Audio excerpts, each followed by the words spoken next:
May bago na naman tayong design na bracelet for women. Ang nasa video ay 3.75 grams, 24K Korean gold. Ang lahat ng jewelry natin ay nabibenta at nasasangla kahit saang bansa at lahat ito ay may authentication card. Ang cute nito mga upat oni, ito ay 3.75 grams lang at double chain siya. Gagawin natin ito sa haba na gusto mo, pwede ito sa 15 cm hanggang 19 cm. At heto naman ang itsura ng ating bracelet sa likod.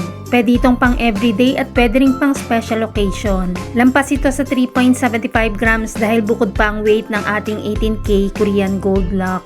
Ganito mismo ang itsura ng ating 3.75 grams pagsuot. Pwede rin sa 7.5 grams and above.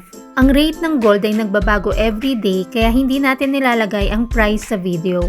Kung gustong malaman ng updated price, mag-message kay Michelle Yu sa Facebook or follow Mabenta KR Jewelry sa YouTube or TikTok channel para updated ka.